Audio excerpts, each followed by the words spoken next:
본문은 이 바벨론의 느부갓네살 왕이 유다를 공격하기 직전에 이제 히브리 백성의 미래는 대단히 암울하고 또 큰 위기 가운데 서 있습니다. 그럴 때 오늘 하박국 선지자가 이 본문을 우리에게 가르쳐 줍니다. 무화과나무에 포도나무에 감람나무에 열매가 없고 수축이 없고 무성치 못하고 밭에서 곡식이 자라지 못하고 우리와 외양간의 소와 염소가 없어도 양이 없어도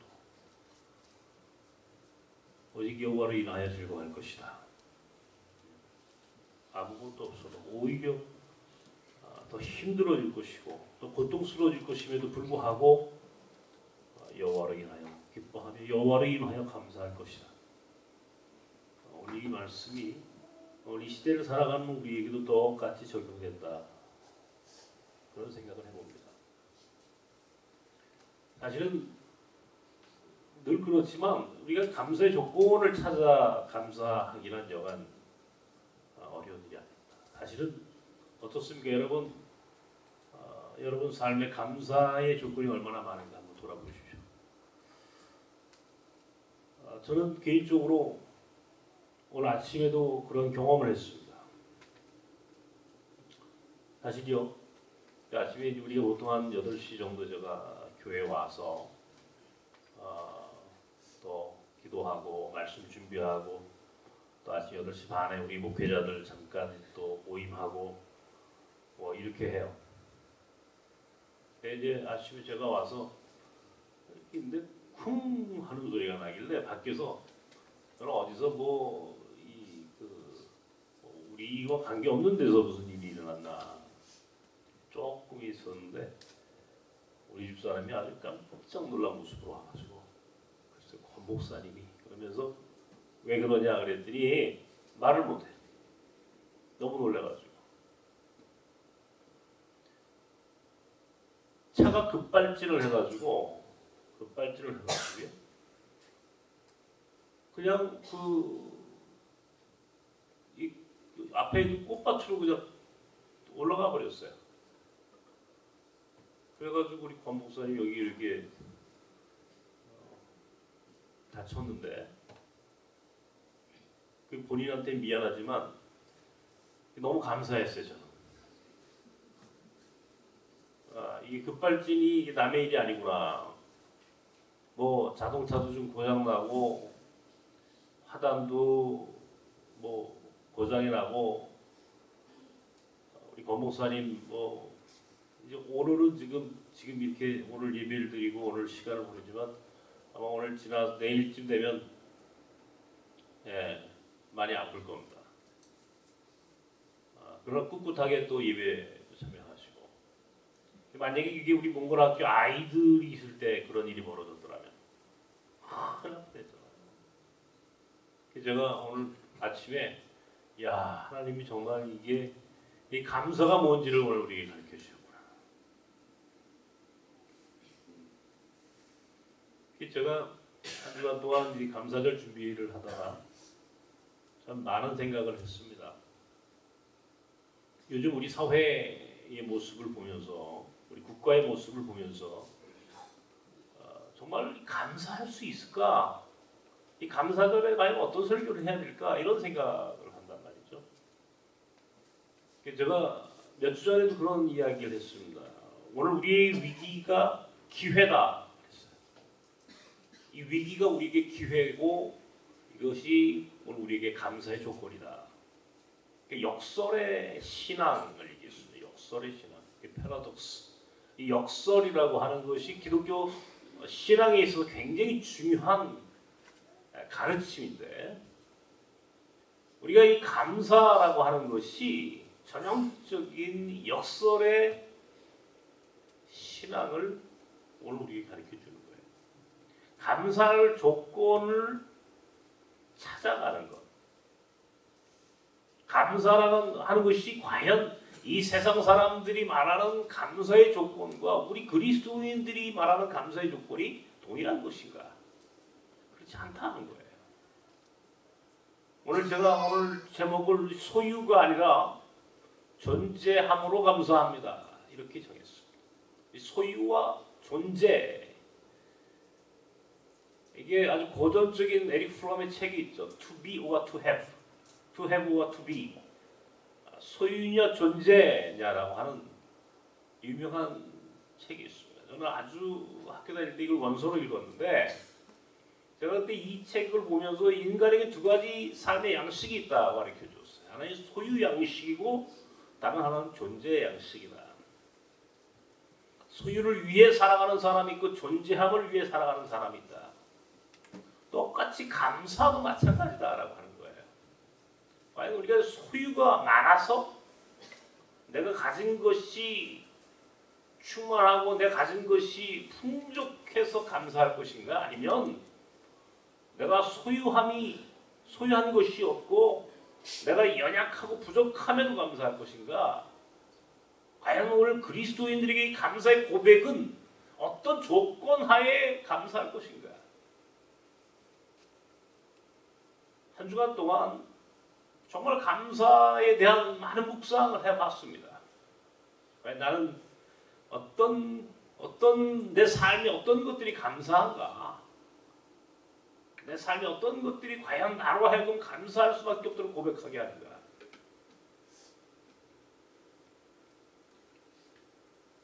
두 주 전인가요? 다시 오늘 일부 예배에 내가 이 얘기를 안 했습니다. 왜냐면 우리 작은 아이가 일부 예배를 드리잖아요.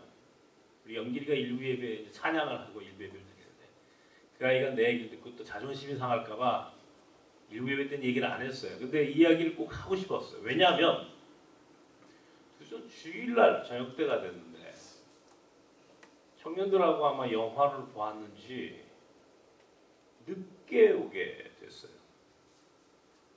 우리 아이가 이제 이 광장동역에서 전철을 타고 집에 오는 길은 지가 이제 혼자 다녔기 때문에 전혀 문제가 되지 않았어요. 여태까지 한 번도. 아무 걱정이 없었어요. 근데 12시가 다 됐는데도 애가 돌아오질 않는 거야. 12시가 되었는데도 돌아오질 않아요. 우리 집사람이 걱정이 되는데 마침 그날 우리 아이는 핸드폰을 안 가지고 나갔어. 핸드폰도 없어. 연락할 길이 없는 거예요. 12시가 됐는데도 돌아오질 않아요.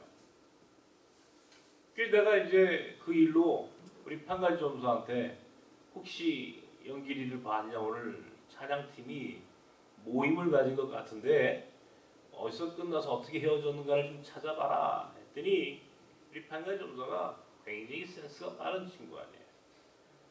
막 그냥 이리 뛰고 저리 뛰고 하더니 광장동 전철역에 가서 역 사무실에 들어가 본 거예요. 목사님, 영길이가 분명히 전철을 탔습니다. 오늘 CCTV에 찍혔다는 거예요. CCTV에 찍혔는데 우리 집이 상해동행을 타야 돼요. 거여동행을 탔어. 또 지가 뭘 다른 걸 보면서 아무 생각 없이 전철을 탔는데 거여동행을 타버렸어. 거여동행을 타면은 이제 가다 길이 갈라지니까 이제 본인이 얼마나 당황을 했겠습니까? 제가 말씀드리는 건 이거예요. 늘 우리 아이가 연약하단 말이에요. 연약하고 우리 부부, 특별히 제 아내에게는, 제 엄마에게는 글쎄요, 뭐라 그럴까요? 아이의 존재가 때에 따라서는 무거운 짐처럼 여겨질 수도 있어요. 이것이 오늘 장애아이를 가지고 있는 부모의 현실이니까, 삶이니까. 우리 집 사람이요, 아이를 이제 아이가 집으로 오지 않으니까 너무너무 가슴 아파요. 그래서 막 그냥 그 전화를 하는 거예요. 뭐 전철역으로, 경찰 파출소로, 아이를 잊어버렸다. 아이가 지금 핸드폰도 없다. 그러니까 나는 뭐 내가 할 수 있는 게 없으니까 가만히 이제 우리 집사람 하는 거 보는 거예요. 아빠하고 엄마하고 이렇게 달라. 남자 아버지라는 존재는 참 그런 면에서는 물론 다른 아버지들은 다른지 모르지만 저는 참 부끄러워 미안해요. 그리고 얘가 12시가 지나서 들어왔어요. 어떻게 된 거냐 했더니 이제 전철을 잘못 타서 돌아오는데 지가 돌아오는 길은 잘 모르는 거야. 돌아와서 다시 갈아타야 되거든요. 강동역에서. 근데 어떤 아주머니가 친절하게도 거기까지 데려다 줘서 그렇게 타고 왔대요. 우리 집사람이 물었어요. 너 길 잃어버리고 늦게 전철 끊어질 때가 됐는데 어땠어? 그러니까 우리 아이가 눈물이 핑 돌면서 기도했다고. 그래서 이제 우리 집사람하고 그런 이야기를 주거니 받거니 합디다. 우리에게 인생이라고 하는 게 이런 거죠. 이 아이가 어쩌면 우리에게 부담감이고 짐스러울 수 있었음에도 불구하고 우리 부부에게는요. 우리 아이 때문에 너무너무 감사한 것이 많아요. 그러니까 우리 아이를 놓고 우리 부부가 하는 이야기는요. 어떻게 보면 사람들이 저 사람들 푼수 아니야 라고 할 정도로 너무 고맙고 감사하고 이 아이가 우리 가정에 우리 부부에게 있음으로 인하여 우리의 삶이 얼마나 감사한지 이건 다 설명할 수가 없어요. 이 아이가 잠시 집에 오는 그 시간을 늦춰서 오고 때로때로는 길을 잃어버리는 이런 참 어처구니 없는 일들을 종종 경험하지만 그때마다 아이를 찾아 나서는 우리 집사람의 그 모습 속에 우리 아이가 있음으로 충분히 감사하구나라고 하는 생각을 해봅니다. 우리 아이가 있음으로 우리에게 그것이 짐이 아니고 이 연약한 우리 아이가 있음으로 얼마나 감사한가라고 하는 생각을 해보죠. 제가 한 주간 동안 늘 그렇게 정말 내가 감사할 것이 뭔가 하는 걸 찾아봤어요. 우리 아이가 있음으로 감사해요. 연약한 내 아들이 있음으로 너무너무 감사한 거예요. 내가 눈이 보이지 않으므로 너무 감사한 건데 눈이 보였다면 어떻게 되었을까? 내가 눈이 보였다면 오늘 나성구와 몽골 학교 여기 존재할 수 있었을까? 나는 오늘 이렇게 하나님 앞에 쓰임 받으니 오늘 여기서 내가 이렇게 오늘 있다라고 하는 것 자체가 너무너무 감사한 거예요. 내가 건강하다라고 하는 게 감사할 것 같은데 아마 솔직하게 고백하자면 내가 건강하지 않은 게 감사한 거예요. 왜? 이건 나만이 알고 있어. 내가 건강했다면, 눈이 보였다면 난 아마 여기 존재하지 않았을 거야. 하나님 날 이렇게 쓰지 않으셨을 거야. 내가 연약하고 내가 건강치 못하니까 하나님이 자꾸 긍휼히 여기시는 것을 내가 느끼는 거예요. 내가 연약하니까 쓰시는 거로구나. 내가 부족하니까 쓰시는 거로구나. 우리 나성교회가 이 세상에서 돈 많은 사람들을 섬기고 목회하는 그런 교회였다면 감사했을까요? 아니, 그렇지 않아요. 나는 나그네를 섬기는 나섬의 목회가 너무너무 고맙고 감사한 거예요. 연약한 자들이 오는 교회가 되는 것이 너무 좋아요. 몽골 아이들을 섬기면서 몽골 아이들 학교 교육을 시키면 우리 아이들이 계속 늘어납니다. 나는 정말 하나님이 어떻게 이렇게 우리의 학교를 정말 사랑하실까? 계속 들어와요. 지금도 학기 중인데도 계속 들어와요. 267명인가요?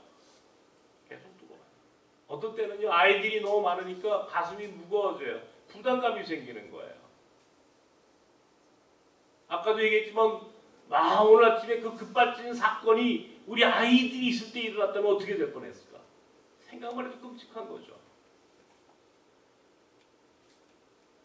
아이들이 많이 들어와요. 힘이 들어와요. 그 아이들을 키우고 공부시키는 것 자체가 우리에게 큰 부담입니다. 그러나 그럼에도 불구하고 우리에게 미래가 있고 비전이 있어요. 그게 너무 좋은 거예요. 하나님이 주신 비전이 있죠. 꿈이 있죠. 우리 몽골의 탈북자 평화 캠프를 만들어 보자. 이게 현실적으로 가능한지 불가능한지 아무도 모릅니다. 그러나 이 꿈을 주셨어요. 이걸 하나씩 하나씩 이룩할 겁니다. 그리스에 난민 선교학교를 만들고 난민 아이들을 위한 학교를 세우기로 했어요. 내년 2월이면 구체적으로 난민 어린이들, 무슬림 어린이들을 위한 학교를 세울 것입니다. 어젯밤에는 잠이 오지 않아요. 학교 이름을 줘야 되겠다 싶어가지고요. 혼자 계속 이 그리스 난민, 무슬림 난민 어린이들을 위해서 학교 이름을 뭐로 지을까? 이게 그리스 난민, 뭐 무슬림 난민 이런 얘기를 하면은 얘네들이 좀 편치 않을 것 같아, 그죠? 이름을 지을 때는 이 아이들도 고려해야 된단 말이에요. 쉽고 이 아이들에게도 좀 편안하게 느낌을 주는 이름을 줘줘야 되는데 무슨 이름으로 할까 생각을 하다가 우리가 필리핀의 행복학교니까 이것도 그리스 행복학교 하면 되겠다. 행복이 제일 편하잖아요. 해피스쿨. 이거는 다 알 거 아니에요. 그 아이들도 행복해지면 되는 거니까 이름을 쉽게 줘야 되겠다. 그리스 행복학교는 진짜 속을 혼자 그렇게 또 탈북 청년들에게 창업을 지원해주는 담쟁이 학교를 만들고 이 청년들에게 희망을 주고 싶은 그런 생각으로 하나하나 또 생각해 갑니다. 만들어가는 거죠. 이 모든 것들이요. 어떻게 보면은요. 사실 우리한테 굉장히 큰 부담이에요. 우리 나섬이 할 수 있는 일이 아니에요. 우리가 할 수 있는 일의 범주를 넘어섰어요. 그러나 그럼에도 불구하고 이 마지막 때에 하나님이 저와 여러분에게 세계적인 이슈, 난민의 문제와 통일의 문제를 선교적인 관점에서 새롭게 조명하게 하셨고 꿈을 주셨고 이 일로 하나님의 나라가 만들어지게 되는 그런 역사를 이루기를 하나님께서 원하신다는 사실을 생각할 때마다 너무너무 감사한 거예요. 내가 누군데 내가 뭐 아무것도 아닌 이 무능하고 참으로 형편없는 나성과 저를 통하여 그렇게 하나님께서 하나씩 무언가 만들어 가시는 이 역사하심 속에 내가 존재하고 있다는 사실 자체가 너무너무 감사한 거예요. 자, 이것이 감사의 조건일 수 있습니까? 한마디로 얘기해서요. 내가 장애인이고 내 아이가 연약하고 우리가 선교하고 섬기는 우리의 목표와 선교의 대상들이 길 위의 사람들이며 나그네들이고 사실 이 세상 사람들 가운데 가장 연약하고 소외당한 사람들입니다. 그러나 그것이 감사하게 보여지는 거예요. 다른 사람이 볼 때 객관적으로 보면 감사의 조건이 아니에요. 내가 병들고 내가 연약한 것이 어떻게 감사가 될 수 있어요? 내 아이가 부족한 것이 어떻게 감사가 될 수 있어요? 우리 교회와 문고학교 우리의 사역 자체가 힘겹게 가는 이 어렵게 이 사역을 이끌어가는 이 현실이 어떻게 우리에게 감사할 수 있었어요? 그러나 겉으로 보여지는 현상, 겉으로 드러난 보여지는 것이 아니라 사실은 그 안의 내용과 본질은 너무너무 감사한 거예요. 겉으로는 불행하고 비극적인데 속으로 들어가 보니까 우리의 연약함이, 우리의 부족함이 감사의 조건이더라는 거예요. 모세가요. 나는 모세를 참 그 모세의 모습을 마음속으로 늘 생각해 봅니다. 그의 나이 80에 하나님이 모세를 부르셨어요. 모세야 모세야 내가 너를 쓸게. 이제부터 내가 너를 사용하마. 그렇게 부르실 때 모세의 형편과 처지는요. 도저히 그가 하나님 앞에 부르심에 설 수 없는 사람이라고 고백합니다. 나는 할 수 없습니다. 하나님. 이게 모세의 첫날이에요. 하나님 내가 너무너무 하나님이 나를 부르시는 걸 기다렸습니다. 이렇게 한 게 아니고요. 하나님 나는 지금 형편없는 존재가 됐습니다. 내 나이 80이요. 내 국민으로부터 내 동족으로부터도 버림받은 인생이며 나는 입이 뻣뻣하여 말도 할 수 없는 나는 이 광야의 목자일 뿐이지 나는 이제 아무것도 할 수 없는 무능한 존재가 되었습니다. 라고 하는 것이 모세의 고백이었어요. 그가 힘이 있을 때, 그가 강했을 때, 그가 많은 것들을 소유했을 때 하나님이 그를 부르신 것이 아니고 그가 아무것도 할 수 없는 가장 무능하고 가장 연약한 존재가 되었을 때 하나님이 모세를 부르셨다는 사실이 나는 그렇게 위로가 되고 감사할 수가 없어요. 우리가 오늘 하나님께 감사해야 할 이유는 내가 많이 가져서 감사하는 게 아니에요. 다른 사람이 볼 때 감사의 조건이 정말 흘러 넘쳐서 차고 넘쳐서 감사할 것이 아니에요. 돈이 많으면 감사할 것 같습니까, 여러분? 권력이 높으면 높은 데 올라가면 감사할 것 같습니까? 요즘 우리 사회의 우리 정치를 보세요. 우리 경제를 보세요. 어디 감사하겠습니까? 저는 어저께도 텔레비로 촛불 시위를 봤습니다. 전 가슴에서 뭉클하게 감동을 줬어요. 특별히 젊은 청소년들이 나와서 이야기하는 모습을 보면서 한편에서는 가슴 아팠고 또 한편에서는 정말 감사했어요. 저 아이들이 저렇게 이야기할 수 있는 우리 사회가 너무 좋았어요. 지난 한 주간 동안 교육부에서 발표를 했습니다. 이대에서 부정 입학은 말할 것도 없고 난 밥을 먹다 놀랐어요. 아니 대학교 선생님이 학생을 대신해서 리포트를 써주고 학점을 주고 아직도 나는 이게 현실일까요? 이게 이화여대라고 하는 우리나라 굴지의 대학교에서 일어난 일이에요. 와, 이건 도대체 있을 수 없는 거예요. 아이들이 수능 시험을 보고 촛불시위에 나왔다고 그래요.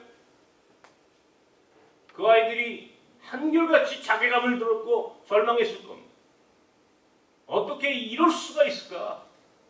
이게 어떻게 나라일 수 있을까? 이런 고민들이 온 국민이 다 하고 있는 거예요.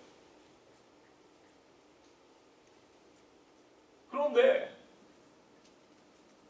그 높은 권력을 가지고 있는 청와대에 있는 박근혜는 이 시간 무슨 생각을 할까 한번 생각해봤어요. 감사할까 저 사람은? 저 높은 곳에 있으니까 저렇게 높은 권력을 쥐고 흔들었으니까 감사할까? 아닐 거란 말이에요. 오히려 아무것도 없는 힘이 없는 사람들이 촛불을 들고 나서 바꿔야 한다, 변해야 한다, 개혁해야 한다라고 이야기하는 오늘 이 우리 사회의 모습이 그 자리에 남아있는 사람들이 훨씬 더 감사하고 행복할 것 같아요. 축제더라고. 기뻐하더라고. 그렇지. 세상을 바꾸는 거예요. 이렇게 바꿔줘요. 재벌들이요. 돈이 그렇게 많은 사람들이 검찰에 다 불려가서 조사를 받았답니다. 그렇게 돈이 많은 사람들이 왜 그렇게 많은 사람들이 무엇 때문에 검찰에 갔을까요? 그 사람들은 감사할까요? 그렇게 많은 돈 때문에 감사할 수 있을까요? 그렇게 높은 권력을 가지고 있으면 감사할 수 있을까요? 아니에요. 오히려 아무것도 갖지 못한 이 땅에 가장 가난하고 힘없는 자들이 오히려 감사의 조건이 더 많다는 거예요. 소유가 아니라 존재함으로 감사할 때 그것이 감사합니다. 나 우리 교회가 작은 곳이 좋고 우리 나섬이 가난한 사람들을 섬기는 것이 좋고 내가 장애인이 됐고 내 아들이 연약한 가운데 태어난 것이 너무너무 감사한 거예요. 나는 그래서 인생을 알았고 그래서 하나님을 보았고 그래서 하나님의 나라와 하나님의 뜻을 깨달을 수만 있다면 다른 사람보다 연약하고 다른 사람보다 가진 것 없는 인생일지라도 충분히 오늘 나는 감사할 수 있다는 하는 사실을 나는 알았어요. 감사는 조건이 소유가 아니에요. 내가 많이 가졌기 때문에 감사하는 게 아니에요. 내가 건강해서가 아니에요. 내가 가진 것이 없고 건강하지 못하고 내가 힘이 없는 연약한 인생일지라도 그 가운데 하나님의 뜻을 알았고 그럼에도 불구하고 하나님이 나를 불러 오늘 여기까지 있게 하셨다면 그래서 하나님의 사랑이 내 삶에 충만하게 흘러가고 있음을 내가 영적으로 느낄 수만 있다면 이미 그것만으로 나는 충분히 감사한 삶이 될 수 있는 거예요. 많은 것들을 가졌어도 아니에요. 높은 자리에 올라가서도 아니에요. 오늘 우리가 지금 있는 이 실존의 자리, 내 이 존재의 자리, 오늘 내 가족, 내 사랑하는 내 자녀들, 오늘 비록 연약하지만 얼마나 감사합니까? 이것이 감사예요. 감사의 조건을 다른 사람과 비교해서 찾지 마세요. 다른 사람과 경쟁해서 이겨야만이 감사할 거라고 생각하지 마세요. 다른 사람도 더 많이 가져야만이 감사할 거라고 생각하지 마세요. 오늘 이 감사는 궁극적인 감사며 절대적인 감사며 존재론적인 감사입니다. 하나님이 나와 함께 하시고 내 연약함에도 불구하고 하나님 나를 부르셨음에 그 은혜에 감사하는 것, 이것이 오늘 이 시대가 잃어버린 감사를 오늘 우리가 회복해야 할 신앙인의 참모습들입니다.